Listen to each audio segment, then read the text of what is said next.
Dear audience, our program will begin shortly. Please take your seats.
Distinguished delegates, ladies and gentlemen, welcome to this town hall. Our candidates will be with us shortly.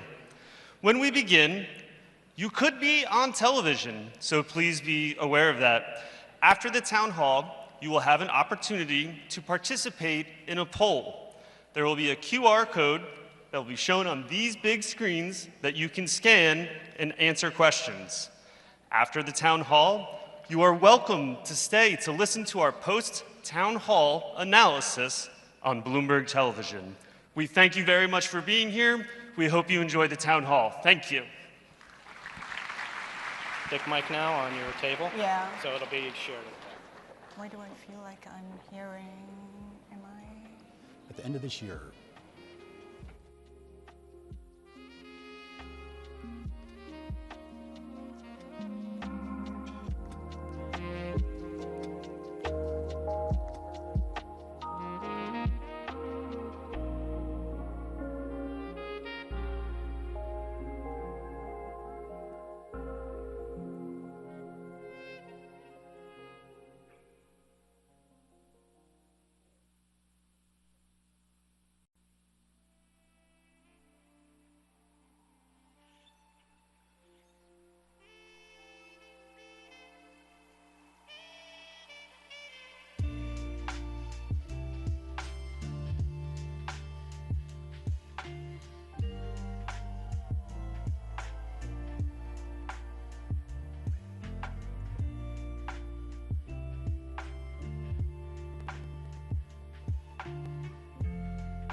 Welcome.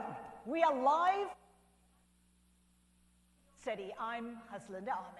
And I'm Romain Bostic, live on Bloomberg. This is the UN Town Hall, the next Secretary General, presented by the President of the General Assembly of the United Nations. To start, here's the President of the UN General Assembly, Annalena Baerbock. Ladies and gentlemen, dear world citizens, I greet you from the United Nations General Assembly Hall in New York, the heart of multilateralism.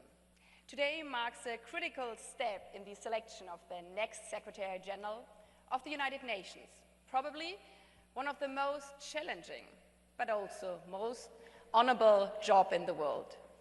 The person we choose will not only be the face of this house of humanity, but also its custodian. She or he will stand up for the United Nations Charter and all its three pillars: peace and security, sustainable development, and human rights. In a time of unprecedented challenges, yet also new opportunities. Thanks to our media partner Bloomberg, we have the chance to hear from all candidates today at one stage, how they define strong principle leadership in our interconnected world, how they will reform the UN to deliver more effectively, and how they will truly represent all of our world's 8 billion citizens, of whom are half women and girls. None of this will be easy, but this institution was not made for the easy times. Welcome to the United Nations General Assembly.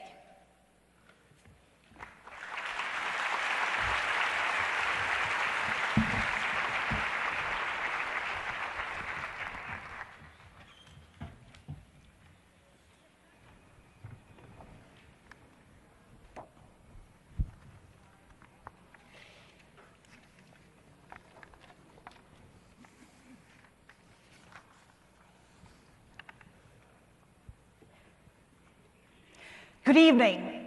Tonight, the President of the UN General Assembly, in partnership with Bloomberg, bring together the candidates seeking to be the next Secretary General of the United Nations. At the end of 2026, Antonio Guterres will end his second 5-year term as Secretary General, passing the baton to a successor. That person, which could be one of the people about to take this stage today, will inherit an institution tasked with finding ways to confront persistent warfare in Ukraine and the Middle East, to address widening economic gaps for developing nations, to reckon with the blistering and disruptive advance of artificial intelligence, and to navigate the intensifying and divisive competition for global influence amongst the world's major powers. Yet, the UN's mission extends beyond responding to crises. Every day it works to promote peace and security, advance sustainable development, defend human rights, and deliver humanitarian assistance to millions of people around the world. The next Secretary General will take office at a moment when global challenges are becoming more interconnected, even as international cooperation is becoming more difficult. The Secretary General commands no armies. It writes no laws. The office, it depends on diplomacy, persuasion, and the ability to bring together 193 member states to find common ground on the world's most pressing challenges. You will hear directly from 6 candidates seeking to become the next Secretary General of the United Nations. They will share their vision for leading one of the world's most historic institutions into a future of profound change. Please welcome the candidates. Michelle Bachelet.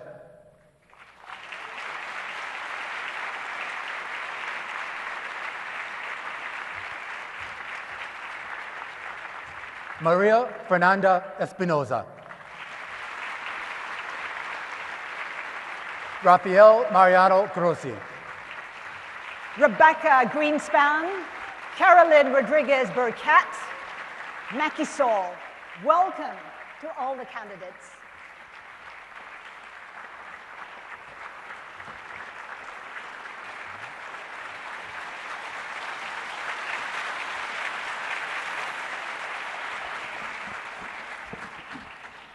Before we get started, here's how tonight's town hall will work. Over the next 90 minutes, we'll discuss a range of issues facing the United Nations and the international community. Each of our candidates will have the same opportunity to address the audience and to respond to questions. The town hall will include opening statements from each candidate, followed by questions from Bloomberg. We will also take queries from the audience, which includes delegates from member states, representatives from non-governmental organizations, as well as UN staff members. Now, to ensure fairness, speaking will be done in a way that is actually tracked for each candidate. All of the answers will be in English. However, for candidate Macky Sall, the answers will be in French, and you will hear a translator. The candidates can see a clock to let them know how much time they have for their answer. A yellow light will signal when they have 15 seconds left, and a red light will signal when time has expired. After that, we'll ask the candidate to wrap up, and if they do not wrap up quickly, unfortunately, the microphone will be cut off. If we, the moderators, judge that a candidate did not answer the question, we reserve the right to follow up. Our goal tonight is straightforward: give each candidate the opportunity to share their priorities and vision for the future of the United Nations. Now, with that said, let's begin with our opening statements. We asked of each candidate in advance, what makes you the best person to be Secretary General? For this section, you each have 2 minutes for your statement, and we'll begin at the end of the podium with Michelle Bachelet. Thank you. I want to thank the PGA for organizing the debate, and I welcome all the other participants. I believe strongly that the UN is the most remarkable achievement of diplomacy in history. Its service to our peoples in all the 3 key pillars has been, I would say, crucial and completely irreplaceable. Of course, it has shortcomings, and the current crisis doesn't make it less relevant and less needed. And the key task for the next Secretary General will be to defend, preserve, and improve the organization, including through continued reforms in order to ensure that the UN deliver ever more and better. And I do that in very challenging times. We're living in times with armed conflict at a historic high, where civilians are killed or injured in tragic numbers, inequality is rising, the climate crisis ever more urgent, and human rights are disregarded. Amidst all, there's lack of trust in institutions. So in such challenging environment, what the world needs is a Secretary General with the best possible credentials. First, I think I have those. First, I'm a tested leader with extensive political experience. I was twice President of the Republic. In my country, President of the Republic is head of state, but also is head of government. I proved I can lead complex negotiations and make difficult choices while finding democratic, I would say, compromises and building trust and bridges among world leaders. Second, I have managerial skills. I was twice minister, health and defense, and twice principal of UN entities. In all cases, I demonstrated that I have the vision, the courage, and the ability to enact change. Not only specific reforms, but also continued reforms to continue improving the institutions. Third, I combine firm attachment to principles and a focus on solutions, values, and realism. I will be partial to the charter only. And lastly, I think it's time for women on the helm, and I deeply care for the planet and humanity. Thank you very much. Thank you, Madam President. Now to Maria Fernanda Espinosa, Ecuador. Good afternoon. I think there are 3 reasons why I believe I am the right person to serve as the Secretary General of the United Nations. Number 1, because I have led this House. You elected me as President of the General Assembly, and in that role, I worked with every member state. I listened to every voice. I built consensus even in the most difficult times. I spent Christmas and weekends sitting in negotiation rooms. I know how this institution works, the potential it has, and the challenges. Number 2, I am a reformer with a proven record. As Minister of Defense, one of the largest and more complex institutions with a staff and budget size very similar to the one of the United Nations, I reformed the armed forces. Reform was not a slogan. It led to true modernization of the institution. It strengthened its accountability, its effectiveness, its impact, and in order for the armed forces to address the new threats to peace and security in the country, from organized crime to cybersecurity. So what I did is I introduced a new business model for the armed forces. So I had the courage to transform. And number three, I bring a truly 360-degree understanding of the organization. Because of my own professional pathway, I was able to understand every corner of the very complex UN agenda, from the peace and security architecture to development and human rights. So I know very well what is the great potential of this organization, what are the obstacles, and I'm ready to face those. I think the United Nations needs a Secretary General who can unite member states, deliver reform credibly, and restore confidence in the institution. And of course, I am prepared to make that contribution to the organization. Thank you. Thank you, Minister Espinosa. Next, we go to Rafael Mariano Grossi, Argentina. Thank you very much. Good evening, everybody. The coming selection of the next Secretary General could arguably be one of the most consequential in the 8 years of history of this great institution. The fact that we are living in a world where conflicts abound, where we are registering the highest number of armed conflict in the past 40 years, inequalities, problems in every single pillar, as we know them for the work of the organization. And that converges with a moment where profound doubts and skepticism about the ability of the United Nations to address, and to address effectively, any of these problems.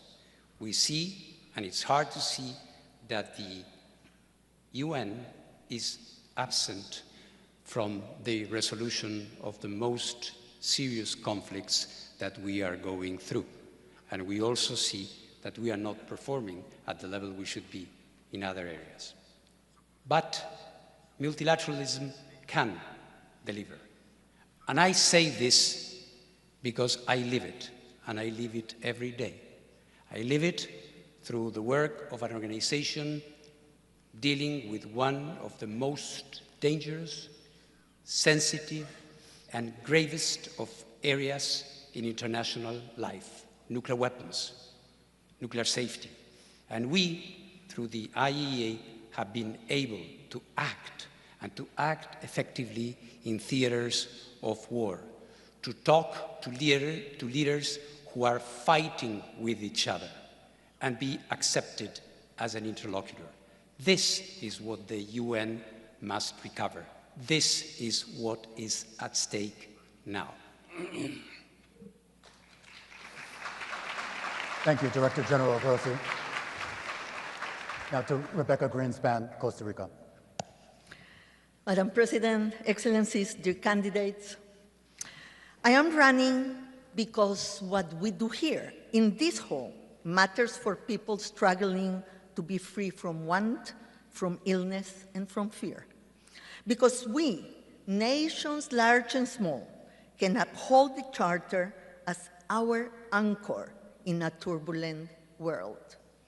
Because we see drones cross boundaries that troops never did. Because we see the price of bread rise due to conflict far away. And because people are losing trust in the capacity of this organization to deliver peace in a more dangerous, more complex world. I am running to give them real solutions and honest answers. Excellencies, it is for the Security Council and member states to decide who is the best person to lead this task. But here is what I bring. I bring integrity, impartiality, and transparency. I've led organizations in and out the UN.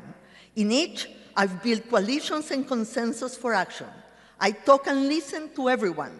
I close no doors, serve no interest but the charter. I lead through influence, not rhetoric. I bring proven leadership under pressure. I led crisis work in Afghanistan, Somalia, Haiti. I negotiated my country's debt. I brokered deals that opened seaways in the middle of war. And now I have the trust and earn the trust, and I know how easy it is to lose it. I bring a record of reform in large organizations, of balancing budget, leaving them more efficient, more focused, and more impactful, and of doing it by inspiring staff and keeping member states close. Excellencies, the times are too difficult and too high the stakes for us to be complacent and waste our potential. What we do here for peace, for human dignity, for development, can change the lives of people and the fate of nations. I am ready to walk that path with you. Thank you. Thank you, Madam Greenspan. Next, we go to Caroline Rodriguez Burkett, Guyana. Thank you, Romain, and thank you, President of the General Assembly, for organizing this debate, and good evening, everyone. The United Nations over these last 8 decades has served humanity well, but it is now at a crossroads. The proliferation of conflicts, lack of implementation of the Sustainable Development Goals, a liquidity crisis, and an increase in humanitarian needs. Reform to make this organization more efficient, more effective, and more agile is now an imperative. But it is in times of challenges that opportunities emerge. And it's also for a moment like this that you need a Secretary General that is practical, who is realistic, and who is pragmatic. Over the 30 years of my career, working in the fields, serving in government as a minister, in parliament, as an international civil servant, and as a diplomat, including the last 2 years leading my country's delegation on the Security Council, I have gained not only the experience, but the expertise that we need now. I have also led in times of scarce resources, and even with scarce resources, I delivered results to ensure that we mobilize additional finances. I have also had the approach of building bridges, uniting people around common goals and objectives, and ensuring fairness. These are the attributes that I believe we need in the next Secretary General, and this is why I have put forward myself so that we can work together to make the UN fit for purpose for now and for the future. Thank you. Thank you, Ambassador Rodriguez Burkett. And next and finally, we go to Mr. Macky Sall, Senegal. Thank you very much.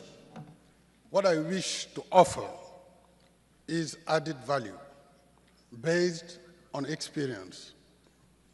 First, I bring national experience as a former head of state, built over nearly 40 years of public service. I have learned to listen, dialogue, and take difficult decisions. Second, I bring regional experience, including as chairperson of ECOWAS. This taught me how to manage crisis in complex and political situations. Third, I bring continental experience through my chairmanship of the African Union and NEPAD. These responsibilities allowed me to address Africa's major challenges, including peace and security, human rights, and development. I also led the successful campaign for the AU to become a permanent member of the G20. Together, these experiences taught me to work with leaders from all regions, listen to every perspective, and build practical solutions. If elected, I will use this experience at the service of member states. I will be a facilitator of dialogue and a Secretary General committed to implementation, reform, and restoring trust. Trust in the organization, trust among member states, and trust for the people we serve. I thank you. Thank you, President Saleh. Now we'll move to our first round of questions. The candidates will answer questions from both us and our audience. Each candidate will have 1 minute to respond and will rotate who answers first based on a random drawing conducted before tonight's event. In our first section, it actually focuses on crisis and conflict. The United Nations, as we know, was founded to help maintain international peace and security, but as we speak, there remains unresolved conflicts in Gaza and in Iran, long-running humanitarian crises in Sudan and in Haiti. And of course, you have growing civil wars and insurgencies in places like Myanmar and the Sahel, all testing the legacy and the limits of international diplomacy, and all set to test the power of the next Secretary General and his or her resolve to uphold the mandates of the UN Charter ratified 81 years ago.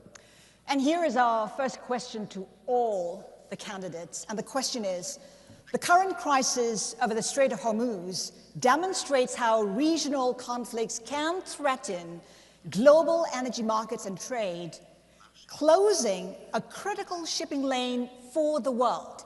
Yet, the Security Council was unable to adopt a resolution. If diplomacy inside the Council fails, what would you do to ensure the UN still plays a meaningful role in keeping the peace? Let's start with Ms. Caroline Rodriguez-Burkett. The floor is yours.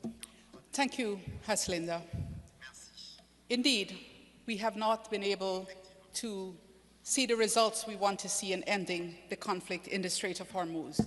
But I believe that there is space for the Secretary General, when there is no agreement by members of the Security Council, to present options that could possibly be utilized to dialogue with the conflict parties. I'm not oblivious to the geopolitical situation, but one thing the Secretary General does not have the luxury of doing, and that is not trying. The Secretary General must try, and I would be that Secretary General that would try, whether it is in Iran or in Haiti or in Sudan or in the DRC, to put those proposals to the Security Council if the tools at my disposal as Secretary General are not good enough. Thank you. Thank you. Mr. Macky Sall. Merci beaucoup. Vous l'avez rappelé, les crises sont nombreuses, variées, sans que l'ONU soit aujourd'hui au centre des négociations. À la limite, l'organisation est dans la périphérie. Sur le détroit d'Ormuz, comme sur les grandes crises, nous avons plus que jamais besoin d'un Conseil de sécurité qui fonctionne conformément aux dispositions de la Charte des Nations Unies. Puisqu'en réalité, la sécurité globale, la paix et la stabilité incombent au Conseil de sécurité.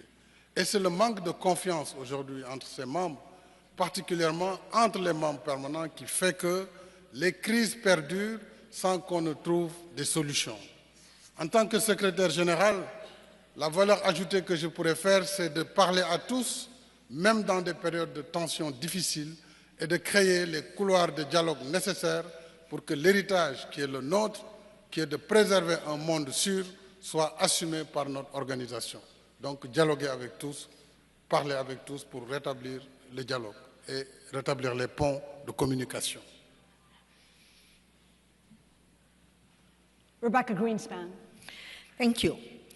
The blockade of the Security Council is when the job of the Secretary General starts, because precisely is to open the possibilities for agreement, the job of the Secretary General. I was in a very similar situation when we brokered the agreement in the Black Sea initiative, precisely for the grain and the cereals be able to be traded and for prices in the world markets to drop and for people around the world not to suffer the consequences of the regional conflict. And we can do the same in the Strait of Hormuz. We should have engaged very early on with all the actors to try to open up, at least for the benefit of the people that are suffering far away from the situation in the Strait of Hormuz that is affecting everybody. Michelle Bachelet. Well, I think that, first of all, the Secretary General should try to prevent and anticipate these things from happening. That way, they cannot be prevented. Of course, he has to use all the tools that the UN Charter gives them. Good officers, has to maintain bridges with parties in dispute, insist on the peaceful settlement of disputes. It can mediate, send special envoys, etc., etc. Sit together with member states, with the regional grouping, and see what else can we all together produce a positive effect. It's not easy, but I think the most important thing is that the Secretary General cannot give up.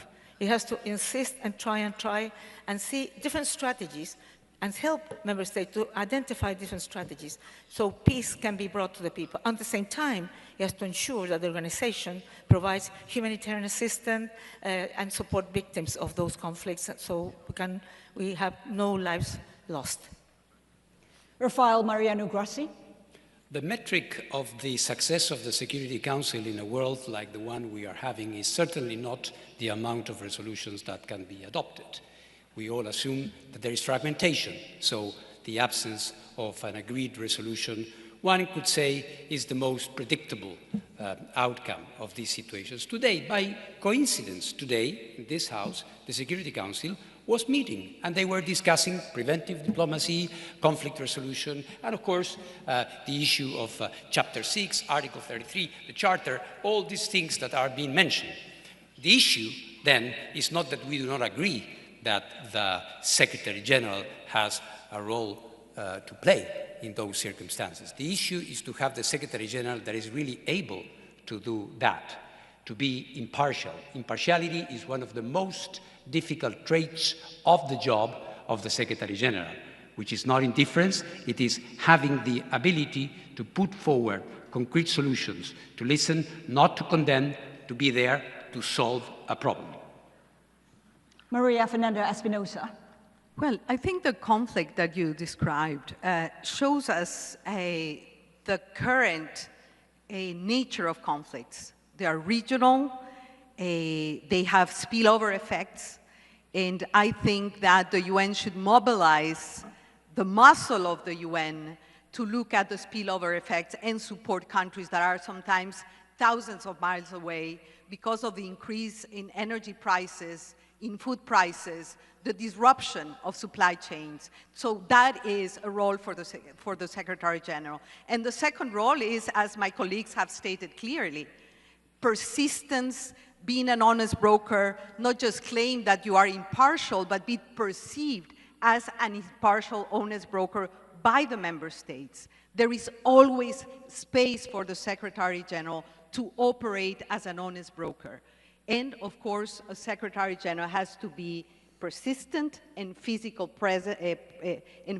present where she is needed. Ms. Espinosa, we thank you so much for that. Now, staying in the area of crisis and conflict, we have a separate question for each candidate. Again, the order is based on a random drawing. This is the first question, and it goes to Michelle Bachelet. Gaza has tested the limits of UN influence.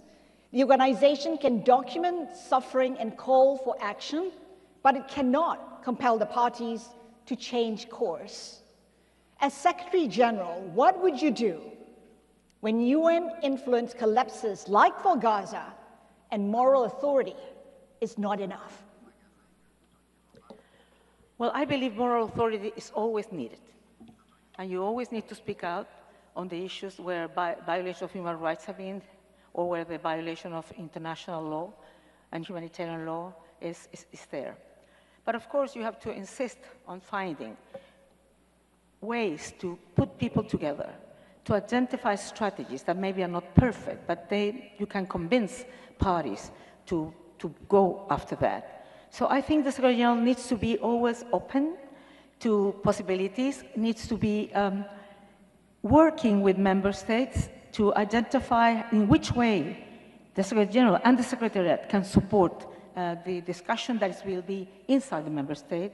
But also I feel you have not discussed that, but I think the General Assembly can also play an important role. Unity for Peace has been an important possibility when the Security Council has been deadlocked. So I think the Secretary General has to find all the possible options to try to make a difference. I just want to follow up, Ms. Bachelet. I mean, you built your career on moral authority. But when it comes to Gaza, obviously moral authority didn't work. It needed action. In your view, what's the mechanism, what tool could you use to change the outcome? Well, the thing is that there is the Article 99 that you can use and bring to the Security Council and to the General Assembly an issue that you feel can go in the wrong direction. But it depends on the moment and the context, because if you're talking about something that is already there, the Article 99 won't be the best. But you have to use all the possibilities. You have to go into the field. You have to work with the people there. You have to have presence, and you have to find which are the possibility of getting allies that can help to produce a change. Thank you. Mr. Macky Sall, this question is for you. The UN Charter gives the Secretary General very little formal power, but enormous moral authority. What issue are you willing to champion, even if you knew that you lacked the support of the Security Council or the major powers? En effet, le secrétaire général a des prérogatives définies par la Charte, très clairement. Parmi ces prérogatives figure ce rôle de facilitateur, mais également ce rôle d'alerteur, un alerteur précoce qui peut travailler aussi plus souvent dans la diplomatie préventive et quiet diplomatie, mais également qui doit pouvoir, avec toute l'autorité requise, parler aux principaux belligérants, surtout lorsqu'il s'agit des membres permanents du Conseil de sécurité. Et c'est là où le travail est le plus difficile, mais je crois que l'impartialité du secrétaire général, sa responsabilité de conduire l'organisation avec la confiance des États membres doit l'amener à être ce bâtisseur constant de ponts entre les pays et de création de la confiance qui nous permet d'assumer notre rôle historique. Parce que les leaders de nos pays ne doivent pas détruire l'organisation. Au contraire, ils ont chacun une ambition que l'ONU doit continuer à jouer le rôle qu'il a toujours joué, et ça a été un rôle très important depuis la fin de la Seconde Guerre mondiale. Cette génération actuelle de dirigeants doit travailler la main dans la main et dans la confiance pour que le monde soit meilleur et que la paix soit la plus partagée possible. Let me just follow up, Mr. Sall. You talk about building trust. You have 30 seconds to answer the question. How do you do that exactly? J'ai été président du Sénégal pendant 12 ans. J'ai dirigé l'Union africaine. Je me rappelle, après le déclenchement de la guerre en Ukraine, j'ai été amené à devoir aller rencontrer le président Poutine. Tout le monde n'était pas d'accord, puisque c'était un moment où il y avait énormément de tensions.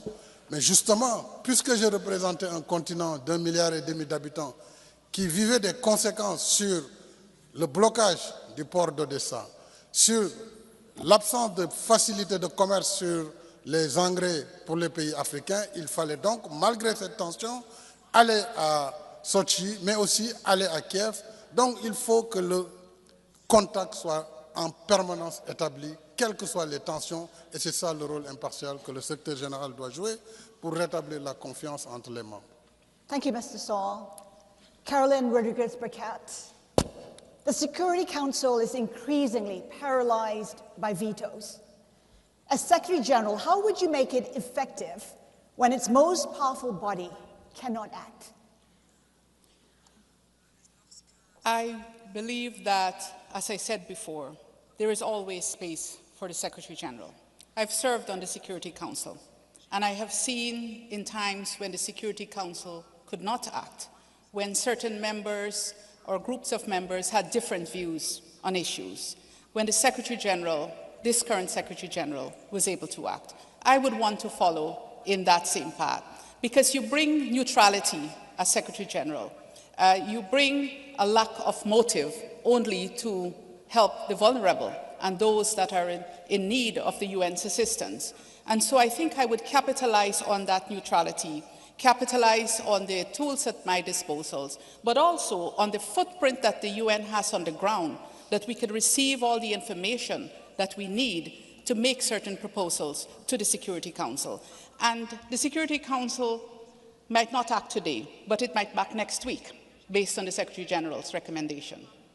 Would you take action without Council authorization if it means preventing a crisis? The Secretary General, yes, the Secretary General is the Chief Administrative Officer of the organization, but there are certain tools at the disposal of the Secretary General: mediation, good offices, appointing special representatives. There are certain things that you can do. Of course, there are times when that might not be enough, and you would have to depend on the Security Council. But if, for example, a veto is going to bring immense suffering, then I would want to speak with that member state to let them know what the consequences of that will be. Maria Fernanda Espinosa, this question is for you. Your vision calls for the breaking down of traditional silos and treating today's challenges in a more integrated way. When it comes to climate change, which is increasingly fueling conflict, migration, food insecurity, and humanitarian crises, how would you reorganize the United Nations so climate is treated as a cross-cutting challenge rather than simply an environmental issue? Well, thanks for this question. I have thought a lot about that.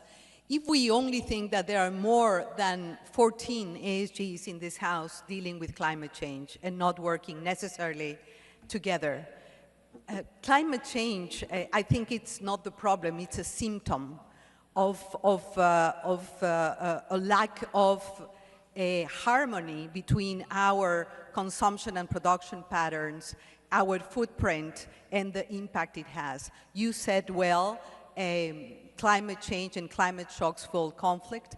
What we are suffering is, I think, a crisis of implementation. We have the knowledge, we have the technologies, we have the agreements. We're very close to meeting for the 31 times in COPs, and yet emissions continue to grow. And yet small island developing states and coastal communities continue to suffer. I would say implementation, a cross-cutting approach, and support to member states so they build better resilience and better adaptation. All this comes with resources, enough access to finance, access to technologies, and institutional capacity. I would like to support countries to deliver on their climate commitments, bringing the House together. You talk about breaking silos. Which silo would you break first? Well, the connection between the development silos within the system, the connection also between conflict and climate, and the work that the Security Council does, but also the silo on human rights. I think both the three pillars should come together when we deal with one of the most, with the deepest existential threats to humanity and to the planet, which is climate change. Thank you. The next question is for Mr. Rafael Grossi, and it comes from a UN member state representative. Thank you very much. I am Katri Lõhmus, the Deputy Permanent Representative of Estonia to the United Nations. And my question is, what are the concrete first steps you would take as a Secretary General in a situation when a permanent member of the Security Council wages a war of aggression against another member state? Thank you. Thank you very much.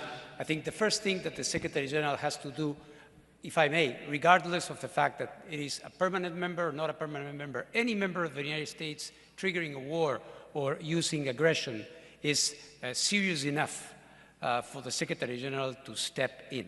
And what we need to do is to restore this credibility of the UN as a valid interlocutor, and then use the tools at hand, which are many. Which tool in particular would you go for first? Secretary General must use all the tools that the Charter mentions, and this means, first of all, talking and listening. Second of all, tackling a conflict from a realist perspective, which means that nice words won't do. We have to look at the roots of the conflict. We have to know why a country took the most gravest decision of all in international relations, which is the use of force, a decision that does not come lightly. So we need to understand that, and we need to understand, of course, the victim of that aggression, and provide for solutions that are viable. This question is for Rebecca Greenspan again. It comes from a UN NGO representative. I am Kabin Doumbia, representing Appui Solidaire pour le renforcement de l'aide au développement, NGO Astrad Mali. And my question is, across many regions, particularly the Sahel, conflicts are increasing. Driven by the impact of climate change, environmental degradation, food insecurity, and forced displacement. What concrete action will you take to train preventive diplomacy and ensure that climate security, local and community peace building become central pillars of the United Nations peace and security agenda? Thank you. Can you help me on the first part of the question, because I couldn't understand? Basically being asked how you would ensure that civil society, especially local organizations, are meaningfully involved in these efforts. In addressing the climate change issue and the relationship of climate change with peace and security. Did I understand correctly? That's correct.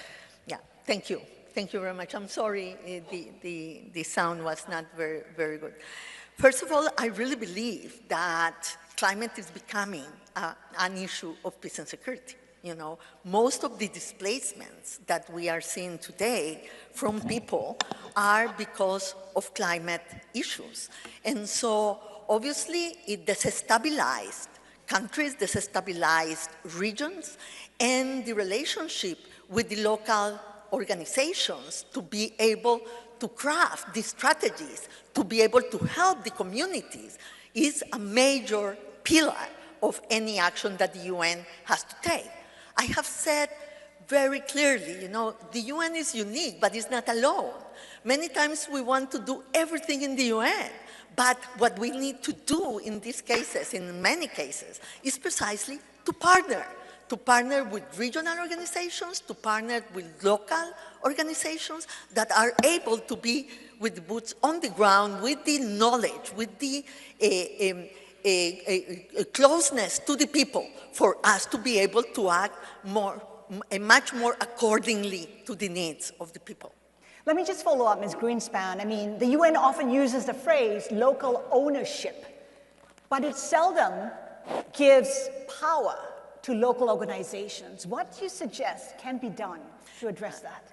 Look, you are very right, and I think that the big reform of the UN is at the countries on the ground. And let me say, we are very much supply-driven and not demand-driven. And to be demand-driven, we need to empower also our people on the ground without, you know, headquarters always trying to be like a wall between the ground and the member states. So let's do the reform on the ground for the UN to act as one and partner with the organizations on the ground, the ownership of the country, but also the ownership of the civil society, so we can together face the challenges that are so big and so important, so complex, that will need the action of all of us. Thank you, Ms. Greenspan. All right, let's get right to our second section now on UN reform and leadership. Because whether the United Nations actually succeeds in advancing peace and security, sustainable development, human rights, all of that ultimately depends on the strength of the institution itself. And this, of course, coming at a time when confidence in international institutions is under strain. Many governments are calling for a UN that is more effective, more agile, more accountable. There is also growing support among member states for the United Nations to appoint its first female Secretary General after 8 decades of male leadership. Our next question will go to each of the 6 candidates. You each will have 1 minute to respond. And we start there.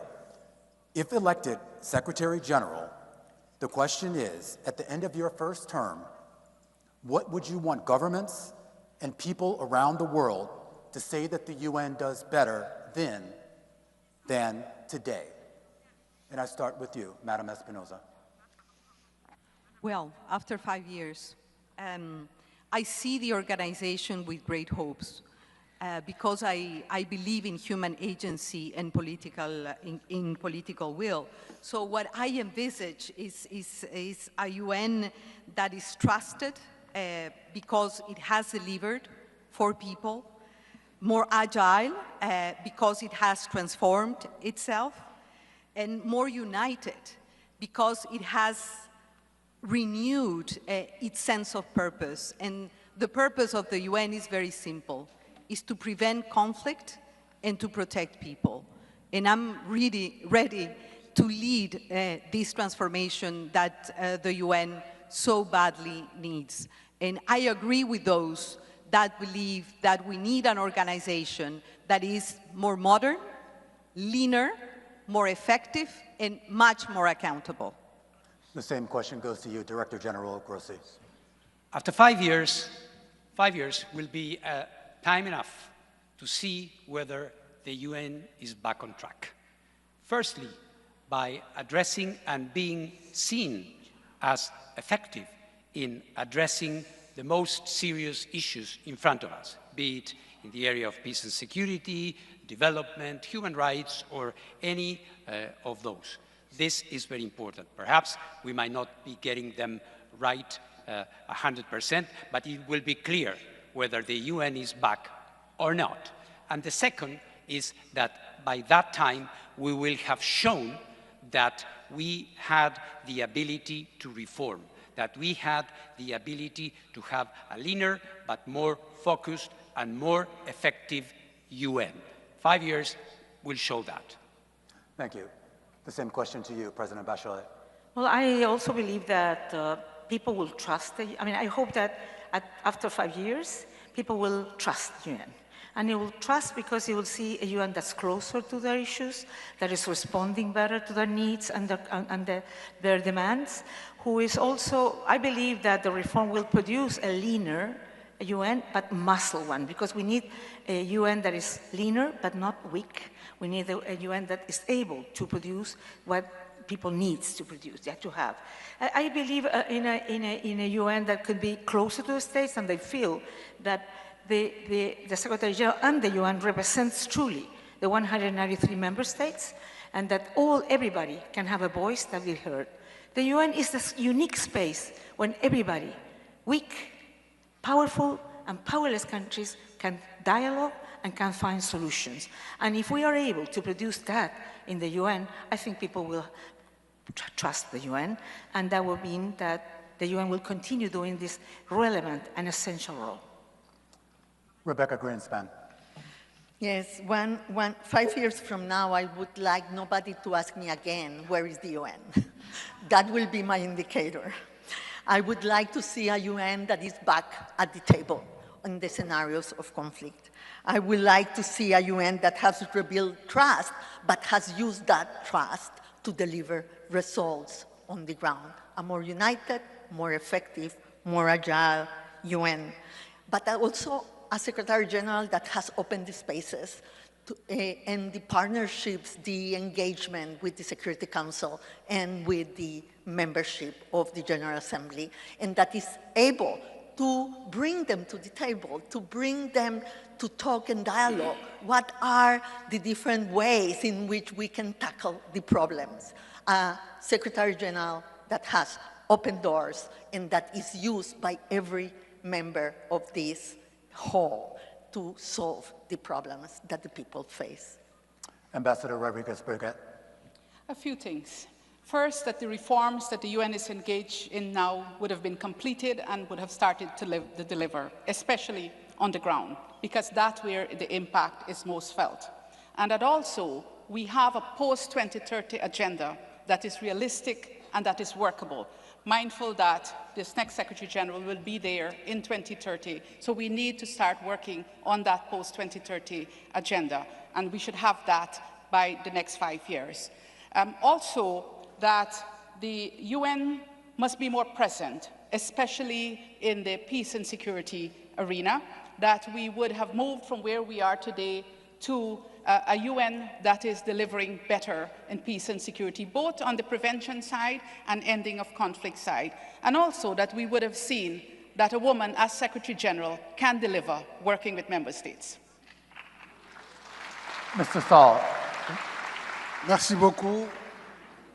Au terme de mon mandat, si j'ai la confiance des États, je voudrais laisser une ONU confiante, une ONU efficace, une ONU qui aura réussi sa transformation digitale, profitant des bienfaits de l'intelligence artificielle, mais surtout une ONU réformée tant au niveau du secrétariat qu'au niveau des États membres. Parce qu'en réalité, sans les États membres, quelle que soit la volonté du secrétaire général, les réformes seront timides.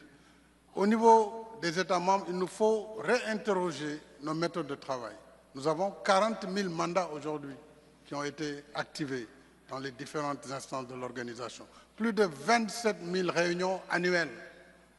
Alors, l'impact doit être prouvé. Et c'est cette réforme des méthodes de travail qui devra nous permettre d'arriver à l'efficacité, mais aussi une meilleure harmonie entre les différents services de l'organisation. Et je voudrais, pour terminer sur ce point, prendre l'analogie de l'orgue, qui est un instrument musical très important, qui utilise des tuyaux, mais chaque tuyau émet un son qui peut être grave, qui peut être aigu, qui peut être cristalline, une note cristalline.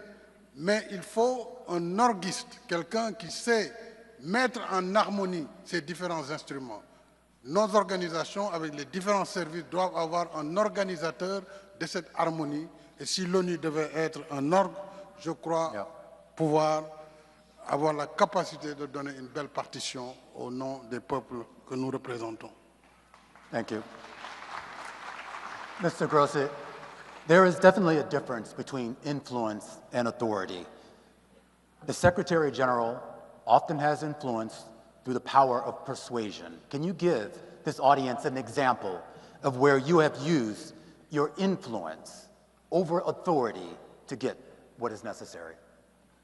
Well, I think it's clear that so far, and I say so far, because there is an ongoing war there, but we have been able, the IEA, to establish the only independent multilateral presence in a theater of war to prevent a nuclear accident with radiological consequences at the Zaporizhzhia nuclear power plant, where our inspectors are now deployed, established. As you can imagine, as we all can imagine, it was not easy to get to that possibility. And we have negotiated 6 by now, ceasefires between the Russian Federation and Ukraine to be able to do indispensable repairs that would prevent a major accident. That is only possible through credibility. That is only possible when you come to the table, the real table, and not the imaginary table, with viable solutions. That is one example. Madam Bachelet, I am curious, just a little bit earlier, Mr. Grossi did talk about the idea of impartiality and independence. When we talk about the Secretary General and the dependence on member states to fund this organization, you, as Secretary General, if you were so selected, would have a duty to speak independently. If a major donor were to threaten to withhold funding unless you soften your criticism of them, what would you do? I will speak. I will speak out loud what I think is my moral authority and my duty. And I have to tell you, when I was UN Women Executive Director, there was this donor who came and said, if you do that, I will take all your funds. And I did it because that was what needed to be done. It took all the funds off, but we tried to fund other funds. So for me, neutrality, impartiality, independence is in my DNA. I've always done that all over my life. And I have proven that that is so important because that's the only possibility that the 193 member states feel that this Secretary General really represents them all, the powerful and the less powerful. Otherwise, it's terrible because if you permit yourself to be pushed, I have been pushed for other reasons as well as High Commissioner of Human Rights to not launch certain documents, but I did it because it was my duty. And you have to do your duty. Otherwise, it's not worthy to be Secretary General. In doing that duty, Sorry? the pushback from France, from Russia, the UK, the United States, from many China. Countries. From many countries. Thank you very much. Ms. Greenspan, the next Secretary General is likely to face sustained financial pressures as it undergoes this reform. If you had to make a difficult choice financially, what would you protect at the United Nations at all costs? I don't agree with you. First of all, because if we start by saying first what is everything that we are going to cut or stop to do, we will be in the worst situation. I have negotiated a lot in financial scenarios. Believe me, that's not the first thing you do. First of all, we have to build on the resolution that just passed here on the liquidity crisis of the UN and convince, because I think that the financial crisis is linked to the political crisis of the organization. So we have to protect the center, we have to protect the charter, we have to protect the 3 pillars. But we have to be more agile, we have to be able to deliver better results, have more impact, and use our resources wisely to convince that we are able to use the taxpayers' resources in the best way possible. But don't start by giving up. That will be a bad strategy. But even when many of those resources are being withheld, the amount of arrears right now to the UN, particularly by the United States, is unprecedented. Absolutely. I understand that, and believe me, I know the numbers, yes? But what I'm telling you is that it's not giving up from the beginning, not trying to convince, not trying to bring solutions to the problem that we are facing. And I think that part of it is try to have a stable financial path for the UN. When you don't know what you are counting on, you cannot be strategic and you cannot do your job. So I think that next year is a good year to have a package that will bring back a stable financial perspective for the UN. President Sall, you have used the word trust several times here tonight. How would you actually preserve your independence in the face of the P5 without losing trust of either the Security Council or the people that you are going to represent? J'ai déjà prouvé par mes responsabilités antérieures mon indépendance. Mon indépendance qui a consisté dans ma diplomatie à dire qu'il n'y a pas d'exclusivité, qu'il n'y a pas non plus d'exclusion. Le dialogue, pour moi, s'impose avec tout le monde. Et aujourd'hui, cette crise de liquidité, en réalité, elle met en sourdine une crise de confiance. Et le prétexte, c'est la réforme. Donc, j'ouvrirai vraiment open book les comptes de l'organisation. Je mettrai également à la disposition de tous les États membres les propositions de solutions de réforme, tant au plan budgétaire qu'au plan des ressources humaines, de façon transparente. À partir du moment où les choses sont claires avec tous les États membres, il appartient maintenant à chaque État membre de remplir sa part de responsabilité et donc de s'acquitter de son devoir qui est sa cotisation par rapport à l'organisation. Mais le premier acte, c'est rebâtir la confiance et ça va être l'élément le plus important, je crois, dans le travail du futur secrétaire général. We now want to go back out to the audience for 2 questions, and the first one will be for Maria Fernanda Espinosa, coming from a UN member state representative. Thank you. I am Ambassador Kalilu Ibrahim Tutangi, Deputy Permanent Representative of the Republic of Sierra Leone to the United Nations. As Secretary General, what specific UN Security Council reform would you champion? How would you engage in building the consensus to make it happen? Thank you.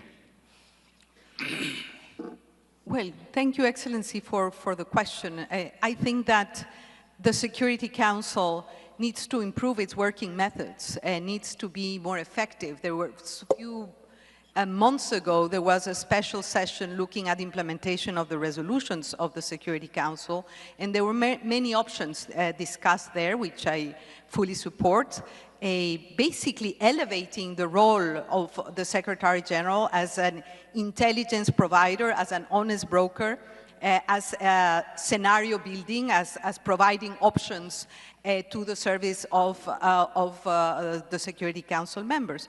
Now, regarding the reform of the Security Council, we should not only focus on numbers, but we should focus on effectiveness and impact. With regard to the role of the Secretary General regarding the reform, the Secretary General has to provide prime secretariat support for a process that is in the hands of member states. I led, as President of the General Assembly, the IGN work, the intergovernmental negotiations on Security Council reform, which have been going on for a long time, and I think it's a debt that the system has. It's mandated also by the Pact of the Future. The role of the Secretary General should be to provide all the Secretariat support, encourage member states, but of course the reform process is entirely in the hands of member states. Would you support adding a 6th permanent member to the Security Council, particularly from Africa? There is no role for the Secretary General to support any particular position. There are many positions regarding the composition of the Security Council. My role would be to provide the advice, the Secretariat support, and if called and requested, operate as an honest broker within the House and among the members of the Security Council. Our next audience question will go to Caroline Rodriguez-Burkett, and it's coming from a member of the UN staff. Good evening. My name is Feng Qi, and I work at the UN Secretariat here in New York. My question for you is, should you select it as the next Secretary General, how would you approach UN reform to strengthen staff morale, to improve managerial efficiency, and to ensure accountability across all levels of the organization? Thank you. Thank you for your question, and thank you for your work as a staff of the United Nations. First of all, we have already started in the Secretariat the reform to make it more efficient and more effective. And as Secretary General, I will continue that work to make, using technology, for example, to make it more effective. But a Secretary General is as strong as the team around her, and an organization is as strong as the people who work for it. And what I've heard in my consultations with member states, they would like to see the staff of the Secretariat look like the world it represents. And so certainly looking at the unrepresented and underrepresented countries will be a priority. I understand that change brings trepidation, and as we go through this reform, that will be very much present there. But I hope that I can be a motivator as well of staff as we work to deliver better. Thank you, Ambassador. Now we'll turn to our final section, Global Challenges and Opportunities. The defining challenges of the next decade, artificial intelligence, climate change, pandemics, migration, and economic fragmentation are reshaping the world faster than governments and international institutions can adapt. They transcend borders, blur the boundaries between peace and security, sustainable development, and human rights, and require new forms of international cooperation. Our final opening question is for all candidates. Each will have 1 minute to respond. The United Nations was created to bring governments together. Today, many of the world's most consequential decisions are not made by governments, but by private companies. What role should the Secretary General play in shaping the actions of powerful private actors who increasingly influence global security development, and human rights. Mr. Macky Sall, we start with you. Merci beaucoup. C'est un sujet très important puisqu'il concerne l'un des piliers les plus importants, c'est le pilier développement. Et on ne peut pas parler de développement aujourd'hui et de financement du développement, parler de prospérité partagée, sans changer le paradigme du développement. Il nous faut aujourd'hui créer l'opportunité d'élargir cette prospérité au niveau mondial. Ça veut dire qu'il faut réformer d'abord l'architecture financière internationale. Le seul financement public, on le sait, ne suffit pas pour apporter des réponses appropriées. J'engagerai des concertations et même un dialogue global avec les États membres, les institutions de Bretton Woods, les IFIs, c'est-à-dire les institutions financières internationales, mais surtout le secteur privé, la société civile et la philanthropie. C'est en combinant l'ensemble de ces acteurs pour avoir une nouvelle facilité d'accès à l'ensemble des pays pour créer les conditions d'une prospérité partagée que nous aurons un monde plus sûr, un monde plus prospère, mais une prospérité partagée pour tous. Donc le secteur privé aura un rôle capital pour avoir du blinded finance pour cela. Thank you. Michelle Bachelet. Well, I believe that the Secretary General has to be a convener. Talking about the different challenges you mentioned a lot of different ones, artificial intelligence, climate change, etc., and that the UN is a very unique place that to convene all stakeholders, for example, of course, governments, but also private sector, academia, person who develops technologies in the case of the artificial intelligence, to try to identify which are the ones that needs to have a rule governance, a global governance, but on the same time to develop what we call a smart mix of measures that can on one hand give rules, clear rules to everyone, that everyone, governments, but also the private sector has to follow, but at the same time to boost innovation and the capacity of the private sector to continue advancing in many of these essential issues. So I think the Secretary General has been in the past, and can be a very important convener because it can sit together all the people who are involved in this. Rebecca Greenspan. Yes, thank you. I think that this is a very good question to refer to what many call now polylateralism. That is multi-stakeholderism. That is that you have to bring the actors in the areas where you want to influence. And we need those that understand the technology, we need the science, but we need the private sector.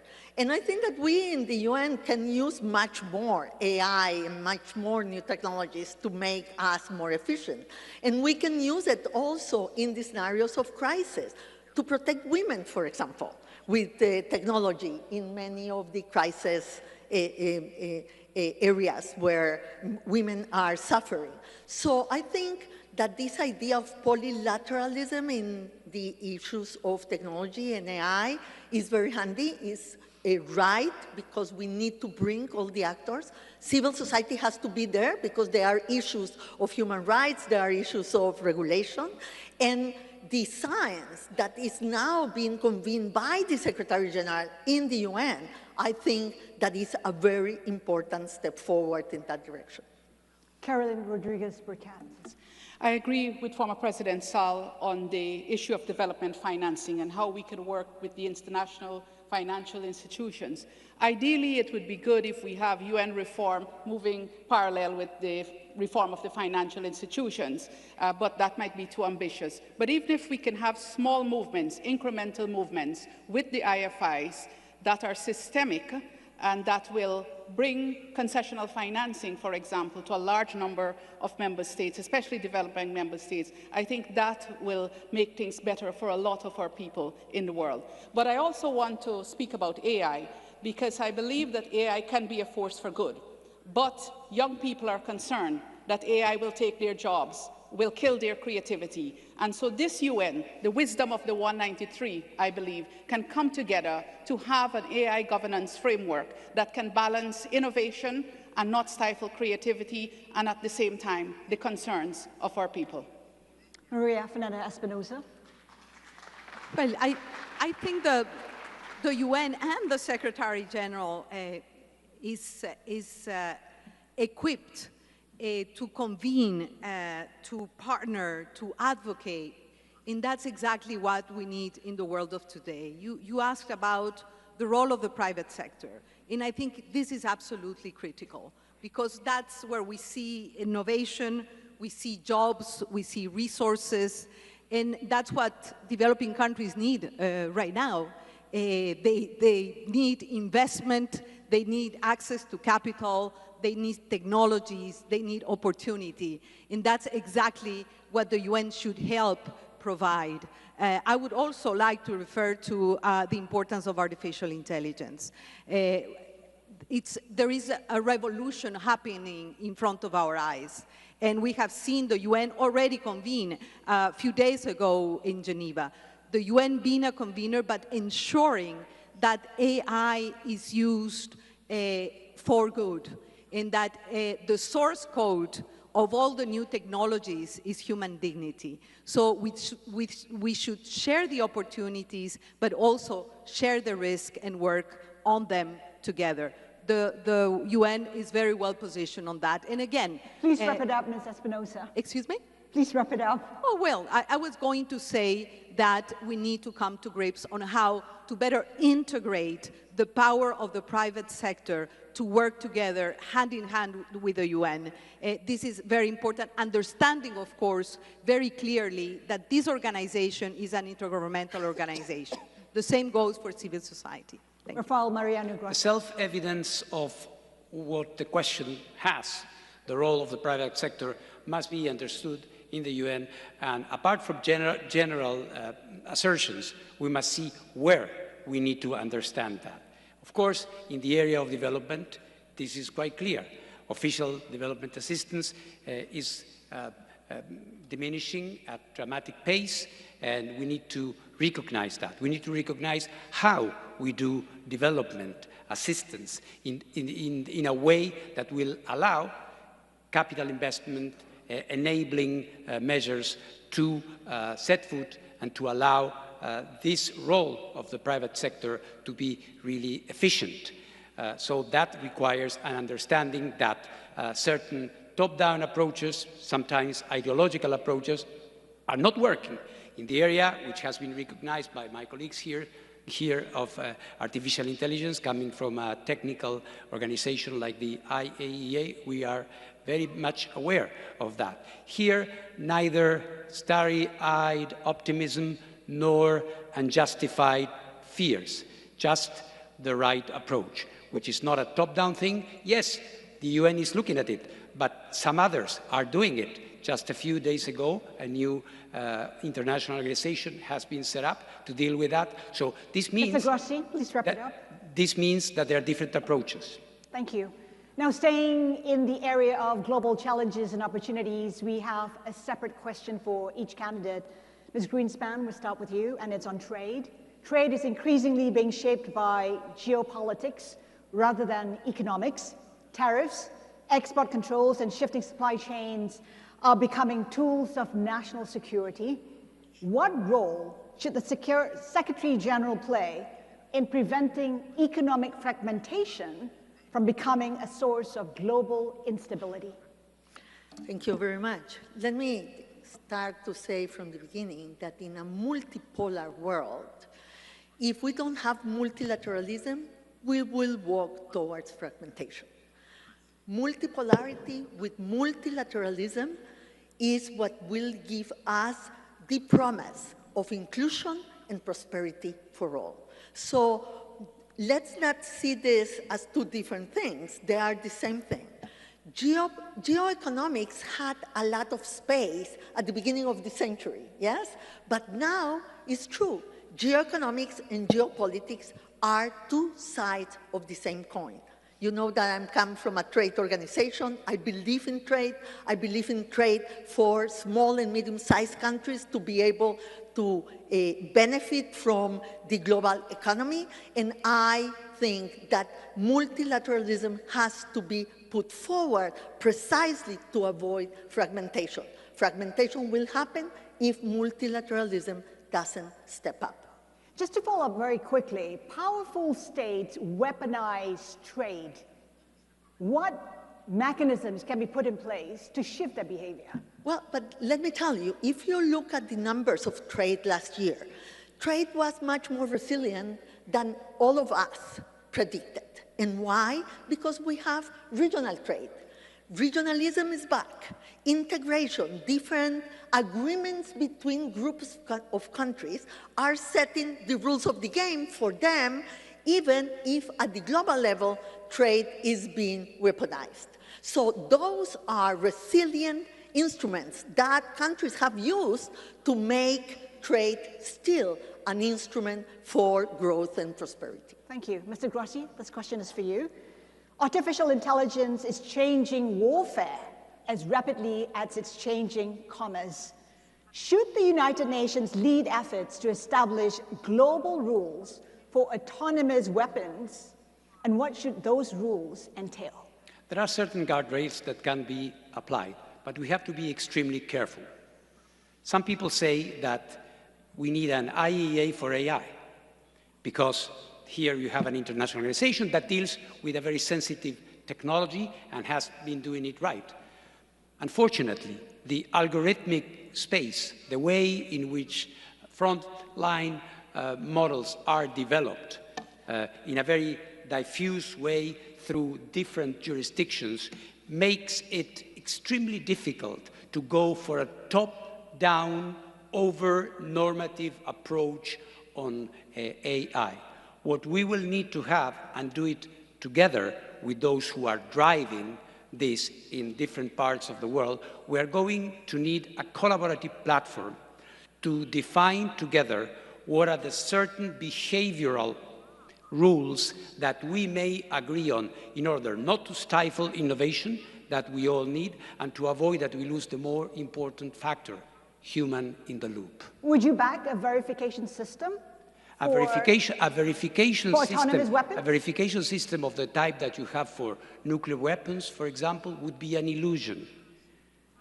So you need something different. It would be good for me to say, yeah, do what we do at the IAEA. IAEA is based on material balance of tangible things. This is a different dimension, requires a different approach. Ms. Rodriguez-Paquette, the question is for you. What is the most important lesson from COVID-19 that the world has yet to act upon? And if another pandemic arises during your first year in office, what would be your first priorities be? Let's not call that into existence at all, because that would be devastating for the world community, especially now when we face severe financial constraints in many of our countries. Many of our countries have not recovered from COVID-19. And if you look at the report on the Sustainable Development Goals, you would see that COVID played a very big part in regressing that development for many states and stifling it in other states. I think we need to be prepared. We must always be prepared. God forbid there will be another pandemic, and we must be prepared for that. And I believe that the mechanisms that we have in place, the World Health Organization, for example, and member states being present there, and who went through the pandemic, all of us went through it, I think we are now better prepared for that. But if we don't have the necessary financing and the necessary vaccines and so on, we would see what would, the same thing would happen as happened before, where it was survival of the fittest. So what would you do? I mean, if wealthy nations were to hoard vaccines, what would you do? The Secretary General would have to use her voice. But apart from that, you will need to have the cooperation of all member states for us to address this. And this General Assembly discusses the pandemic ever so often, but I believe in the wisdom of our combined 193 member states as well. And we have seen what the pandemic has caused before, and I don't think that we want that to happen again. Ms. Espinosa, this question is for you. At a time of fiscal pressure and competing priorities, how would you convince wealthier nations that financing climate adaptation is an investment in global stability rather than simply foreign aid? Well, I don't think that we need to convince countries to do that.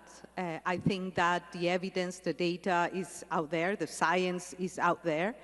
if you invest in resilience building and adaptation, you will have less migration, you will have more economic prosperity, you will have people living with dignity, protecting their livelihoods. So it is the best investment, and there is tons of evidence that that's the case.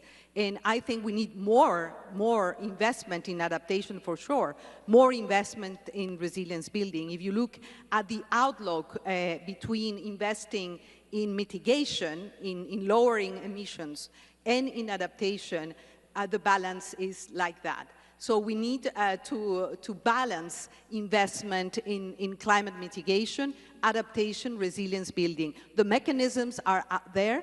There is a lack of implementation and political will. The Secretary General is well placed to make it happen and to make implementation and climate action a reality, especially because countries are for vulnerable countries in particular.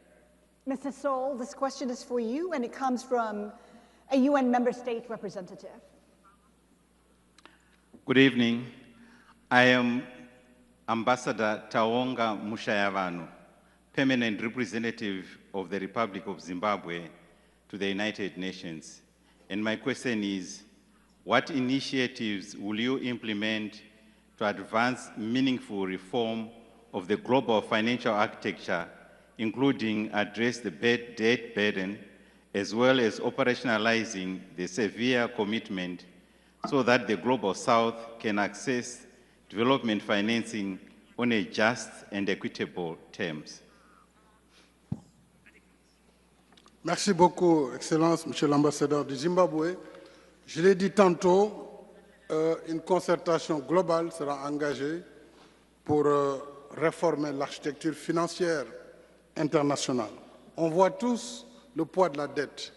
Et ce poids de la dette pour les pays en développement est moins relatif, est moins dû à l'ampleur de la dette qu'aux conditions de la dette. C'est-à-dire que les pays en développement, malheureusement, s'endettent 5 fois, voire 8 fois plus cher que les pays développés. Et cela est dû aux mécanismes qui sont en place. D'abord, les mécanismes de garantie, de primes, de risques par rapport aux pays en développement. Donc, cette concertation devra aussi impliquer les agences de notation qui doivent travailler de concert avec les États membres, avec les AFI, pour que nous définissions un cadre approprié pour un accès équitable aux conditions financières.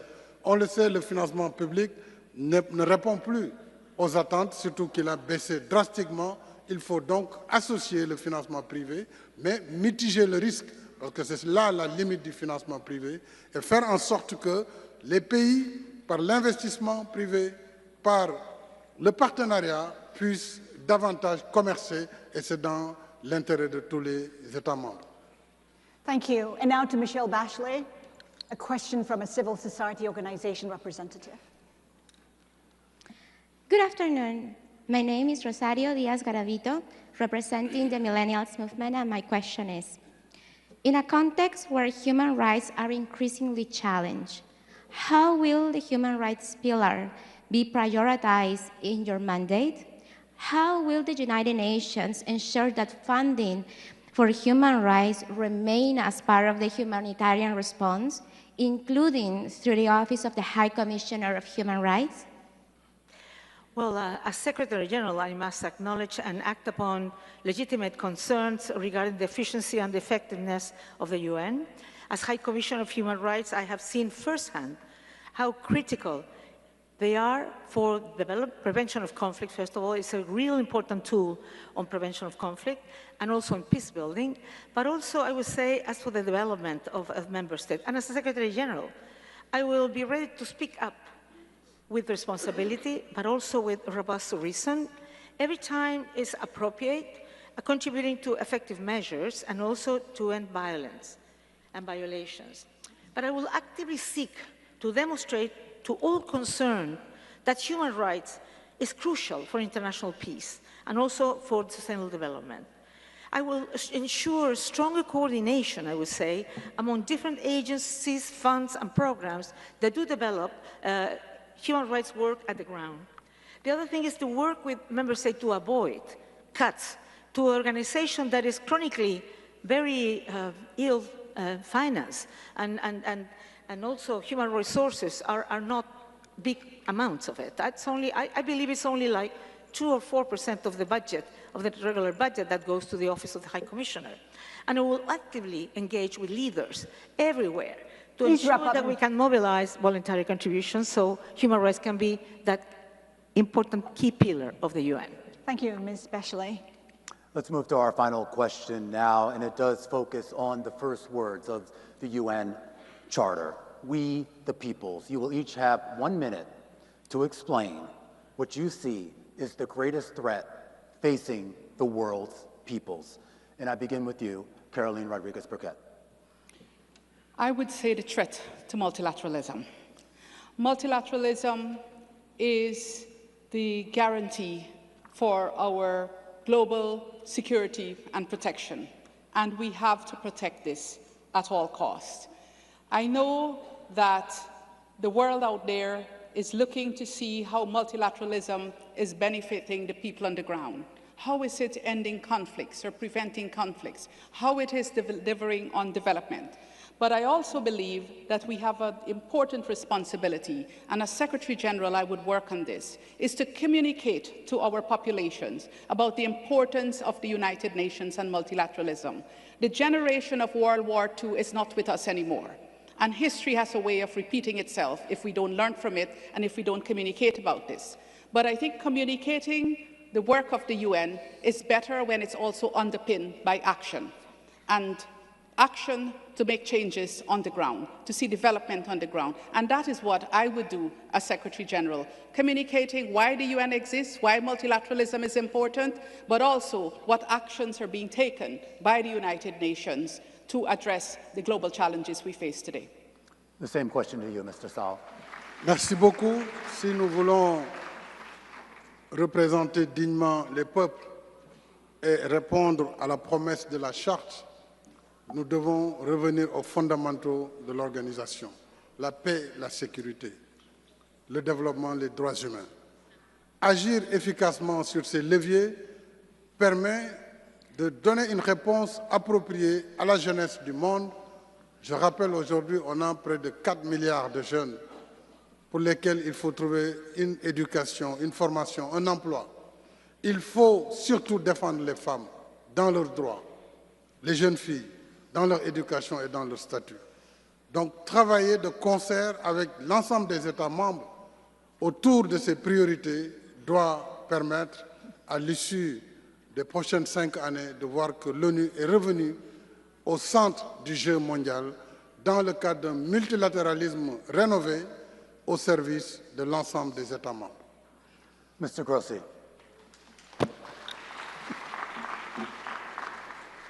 A grave threat is that the current fragmentation we have been talking about, and upon which I think we all coincide, puts us in a point beyond convergence, beyond believing that in spite of all these differences, there are still common denominators.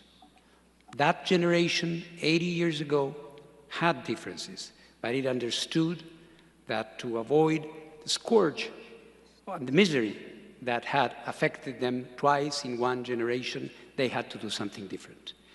We are in a difficult position now, and it is not impossible that we will reach the point that cancelling out each other will be the rule. And for that, there is still one UN. Let's not forget that. Ms. Greenspan. I think that the main challenge for we the people is the belief that might is right, is the weakening of international law and humanitarian law, is the erosion of the belief what founded this organization, that was the great powers thought that they needed restraint. That's why they built an international organization, an organization where they will exert restraint, not only power. And we need to bring back that idea to the UN. We need to bring back that idea to the great powers and for the coalitions for multilateralism. A multilateralism coalition, the most stable coalition in the small and medium-sized countries, because we need the law, we need the framework, we need the charter, and we need to bring back to it, to the main initial idea, all the other powers also to be able to stabilize the capacity of the UN to be able to bring peace, development, and human rights. Madam Bachelet. Well, I think that there are many threats, because it's different the threat that can have a country today in the Gulf, that families and young people in Africa where they have no jobs, or where there are extremist groups that are trying to recruit them. But I believe that the kind of challenges that the world is facing today are global challenges. So nobody's going to solve them themselves. So when there is polarization, fragmentation, intends to weaken the international community, that is really a problem. So that's why, as all of them, as I already said, we need a strong multilateralism. We need a UN that's agile, efficient, effective, transparent, accountable, and that takes in seriously all the different challenges that young people have, that women have, because peace is essential, but there will be no peace and security if there's no development. There will be no peace and security if there's no human rights. We need to work strongly on all of them to be able that people feel that this UN is really responding to what they need. The greatest threat facing the world's people, to you, Maria Fernanda Espinosa. Well, allow me to start with a quote. Elie Wiesel, a Nobel Peace Prize, said that the opposite of love is not hate, it is indifference.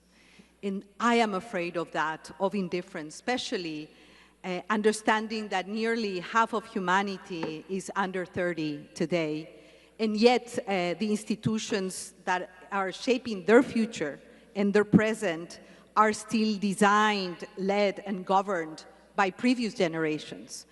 And we see that innovators, leading companies, but also the majority of combatants, including non-armed state groups, gangs, are filled with young people that do not see a future. So my other keyword would be trust. We need to regain trust in international law, in the UN Charter, in the role of the UN, in the importance of cooperation and collective action. And for that, I think that as Secretary Generals, potential, all of us, and hopefully me, our responsibility is to make the UN relevant again, to deliver, to touch the hearts and souls of people on the ground, to serve people on the ground, and not to confuse activity with impact, and to build an organization that is more accountable to the people it serves. That is my commitment. Thank you, Minister. Well, tonight you've heard from the 6 candidates seeking to become the next Secretary General of the United Nations. You've had their ideas and conflict and diplomacy, responding to emerging technologies and addressing the global challenges that increasingly transcend national borders. Now I'd like to give each of you an opportunity to make a closing statement. In your closing remarks, tell us what your priorities would be in your first 100 days as Secretary General. We'll go in the reverse order of the opening statements, beginning with Macky Sall. You have 2 minutes. Thank you very much. My immediate action will be to build a strong team based on competence, diversity, and balanced geographical representation. I will work on 3 main priorities. First, I will strengthen the UN's capacity on peace and security through preventive diplomacy, early warning, mediation, good offices, and closer cooperation with regional organizations, particularly on peace operations. Second, I will initiate an operational review of its structures and mandates to improve the organization's efficiency and impact. I will launch consultations with member states on reform, including the UN80 initiative. I will also work with member states to address the UN's liquidity crisis while improving accountability and transparency. Third, I will keep human rights and development at the heart of the global agenda. I will begin consultations on the post-2030 agenda with member states, the Bretton Woods institutions, IFIs, the private sector, civil society, and philanthropy. I will promote development financing based more on investment, trade, and partnerships while improving developing countries' access to capital market, knowledge, and innovation. In my first 100 days, I want to restore trust and put the UN on a path to become more agile, more effective, and ready to listen, act, and bring people together. Thank you. Carolyn Rodriguez-Vertex. The first order of business, obviously, will be deploying my senior team. And of course, it will be geographically balanced. Firstly, of course, competence, but geographical balance and gender balance. And then I'll focus on 5 things. First, it's reform, advancing the reform of the Secretariat, which will be under my authority. But another aspect of that reform is providing the member states with the neutral information that they need to make the structural reforms, because that reform is in the hands of member states. Secondly, it will be on conflict resolution and prevention. And there I would look how the tools at the disposal of the Secretary General, be it mediation or the good offices, can be used or can be better used, and start deploying those. Thirdly, the humanitarian situation. We have a really terrible humanitarian situation, and some work has already been done in trying to improve that. But I would want to advance that, looking at what are the impediments, political, logistical, and how we can deliver better. And thirdly, addressing the unrepresented and underrepresented countries. I will have to commence that, because that came up from a lot of member states in the interactive dialogue. And so I would want to start work on that. And commencing discussions with the international financial institutions. As I mentioned before, even small steps that are systemic, that can bring relief to countries, especially when it comes to concessional financing, would make a huge difference, even as we work for greater reforms. But I want to do that in partnership, not from a pedestal speaking to the IFIs, but working in partnership and, of course, with member states. We have the multidimensional vulnerability index, and work has already started on going beyond GDP. But how do we use the MVI, for example, to work on concessional financing for the most vulnerable countries? And I would do all of this, working in close collaboration with member states, given my commitment to be close to member states, being accessible to member states in a very systematic way and not in an ad hoc fashion. I believe that's realistic for the first 100 days.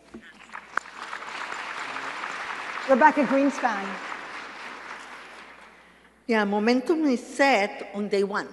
So in my first 100 days, I will return peacemaking to the heart of the organization. I will restore trust in the UN as a convener and establish a good officers support unit in the Executive Office of the Secretary General, a small, agile team operating at the highest political level. I will engage from my first day in office with all member states, the Security Council, and the parties to conflict. On peacekeeping, we need an integrated planning structure for peace security. One-size-fits-all tools no longer work. Pretending otherwise wastes resources and erodes credibility. We must be demand-driven and not supply-driven. Focus on realistic delivery, and we must partner more with regional organizations. Second, UN80 broke important ground. Member states have invested in this process that must not go to waste. But cutting costs is not enough. Without a vision of change, that only will make us weaker. I will reform how incentives work, tackle the behavior that drives duplication and unhealthy competition. And we also have to reform from the top, not only from the bottom. I will build on Resolution 80-270 to put these organizations' finance back on solid footing. Third, rebuild trust. This is the most important ingredient for transformation. As we move from point A to point B, there will be fear, uncertainty, and disruption to the status quo. Not all will be convinced, not all will be eager. I treat communication and credibility as part of mandate delivery. I will engage the public through the formats, language, and platforms that they use. I will embody the change I will bring to this organization. And day by day, recover people's trust in the work that we do. Please wrap up. Thank you very much. 100 days might not be enough to do everything that needs to be done to put the UN back on track. But they will be a very good indication whether we mean business or it's just the same old thing. Statements, speeches, good intentions, we all know that. We've been there before, and it's not going to work. It didn't work before, it will not work now. We will have to have brutal honesty to recognize what we can do. And that will start with a different dialogue, a new deal, if I may use the expression, between the Secretary General and Member States. A new deal between the Secretary General and the Secretariat and the staff, to talk to them, to listen to them, not to sugarcoat problems, but to take care of them.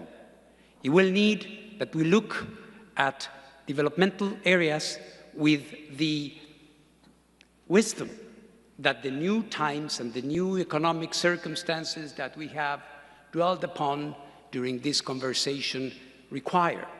But that needs to walk the walk and not simply to talk the talk. When it comes to reform, of course, important. Everybody's a reformer now. Let's see what happens on January 1st. We will have to see and to separate what is within the mandate of the Secretary General, and there, yes, resolution, not wasting time. And for what is in the hands of the membership, to have this honest dialogue, to determine what is the level of our ambition. What do we really want to do with the UN? It is perfectly possible. We shouldn't lose hope. A UN that works, although it sounds incredible, is possible. Maria Fernanda Espinosa. Well, just to recall, 100 days is a little more than 3 months, no? And it's hard to be original here, but I have to say that I will work in my first 100 days to recover, to set the foundations better, to recover credibility and trust within the UN system, with member states, and with the people we serve. And basically, let me just speak about 3 issues. Number one, it was already mentioned, but it's obvious. Establish a high-quality cabinet and a reformed executive office based on 3 issues: competence, competence, competence, competence, plus one, which is integrity. And I really, as Secretary General, need to ensure that my decisions are well-informed and timely, and that I'm able to advise and inform member states. Number 2, focus on reform implementation and financial stability. Let me reveal something here. Today, 72 member states have not yet paid their dues to the organization.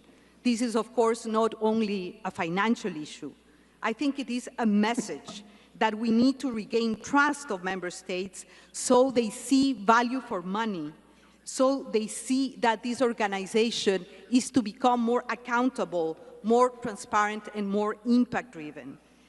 Of course, accelerate implementation and follow through the UN 80 package and the decisions that have been made by member states. I think UN80, as I have said, is a very good start, but more is needed to transit from budget cuts and mergers of agencies and programs to a new business model for the UN based on impact, performance, and accountability. And number three, I will be present and visible where the crises and conflicts are. I will make prevention not a slogan, but an operating principle, a discipline, and I will establish very early a prevention and early action hub to inform member states on time, and I will have the UN machinery ready and active to prevent conflicts. I will be there myself, carrying the UN flag. And Please of wrap course, up, Ms. Espinosa. if I have to talk about crisis, let me close with that. This institution is on crisis. So I will be present here too to restore trust and communication with the staff members of this organization. We need to restore this capacity of dialogue. And basically, what I would do is recover the mandate of this institution in full, make the UN relevant, prevent conflict, and protect people. Thank you. Michelle Bachelet. Well, throughout my tenure, my overarching priority will be to be present and active, wherever, whenever, and however I can be of service to the purposes and principles of the Charter of the UN. But I always thought, when I was a president, that it's good to get objectives for the first period, because you focus on that and you can accomplish. So in my first 100 days, I will prioritize and accomplish, appoint key senior management officials on the basis of course, prove competence and integrity, but also we need gender and geographical balance. Personally, and early on, I want to engage with member states on key management challenges.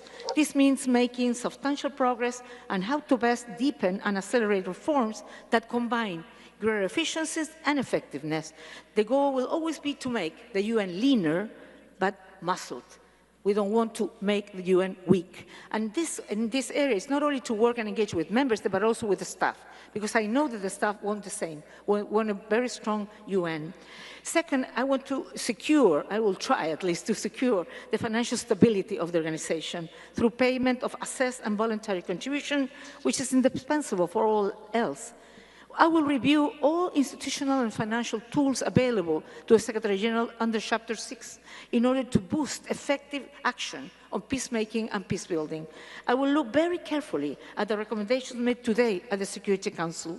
Meanwhile, identify opportunities for enhanced contribution to resolving current conflicts, especially where violations of human rights and international humanitarian law are the gravest and humanitarian needs the greatest. Guided by existing multilateral commitments, start a sustained and result-oriented dialogue with all relevant actors to exponentially increase finance for development and climate action.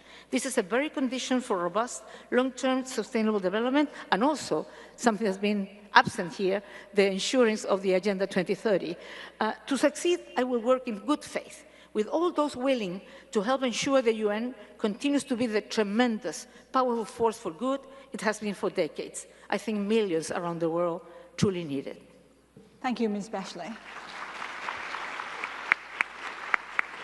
Michelle Bachelet, Maria Fernanda Espinoza, Rafael Mariano Grossi, Rebecca Greenspan, Caroline Rodriguez Burkett, Macky Sall. One of you may be the 10th Secretary General of the United Nations, a Secretary General who will inherit a world more divided, more technologically complex, and yet probably more interconnected than at any point in the UN's 81-year history. But there are going to be a lot of challenges that one of you will have to face as the next leader. And the decisions that the next leader will make over the next several months will have an inordinate impact on the next 81 years of this institution and the ability to be an effective steward for the world's 8 billion people. From all of us at Bloomberg, thank you to the President of the United Nations General Assembly and her team for their partnership in presenting this town hall. And thank you for joining us. Good night.